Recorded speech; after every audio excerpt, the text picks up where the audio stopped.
কাল সারা বিশ্বে রাখি বন্ধন দিবস পালন হলো, যে তাই যত ভাই বোন আছে রাখি বন্ধন পালন করলো। খুবই ভালো লাগলো এই রাখি বন্ধন দিনটা এলে। ভাই বোনের মধ্যে কত সুসম্পর্ক। রবীন্দ্রনাথ ঠাকুর রাখি বন্ধনের দিনে হিন্দু মুসলমানদের মধ্যে একটা ভাই ভাই বন্ধন তৈরি করেছে এই রাখি পরিয়ে।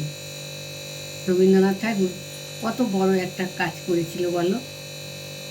হিন্দু মুসলিমের মধ্যে একটা ভেদাভেদ ছিল, এই রাখি বন্ধন দিয়ে রবীন্দ্রনাথ ঠাকুর ভেদাভেদটা বন্ধ করে দিয়েছে।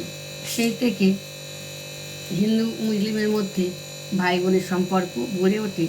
আর রবীন্দ্রনাথ ঠাকুর এই কবিতাটা লিখেছিল হিন্দু মুসলিমদের নিয়ে একটা কবিতা। এই কবিতাটা হলো রবীন্দ্রনাথ ঠাকুরের কবিতা একই বৃন্দে দুটি কুসুম হিন্দু মুসলমান, হিন্দু তার নয়নমণি মুসলিম তার প্রাণ। দেখো কত সুন্দর কবিতা রবীন্দ্রনাথ ঠাকুর লিখেছে। আমার খুবই মনে পড়ে রাখি বন্ধনের দিনে হিন্দু মুসলিমের মধ্যে এই সুন্দর সুন্দর সম্পর্কটা তৈরি করার জন্য।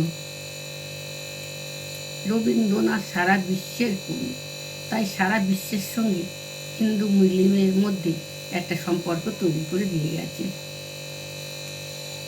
রাখি বন্ধনের দিন কাদের এই দিনটা ভালো লাগে অবশ্যই জানাবে। আমার তো খুব ভালো লাগে সারা ভারতবাসী এই রাখি বন্ধন উৎসব পালন করার জন্য। কিছুই হয়তো ভুল হতে পারে, কারণ এটা অনেক দিন আগে পড়েছিলাম, সব কিছু মনে নেই। তাই ভুল হলে একটু ক্ষমা করে দিও। কেমন লাগলো আমার কথাটা অবশ্যই কমেন্টে জানাবে।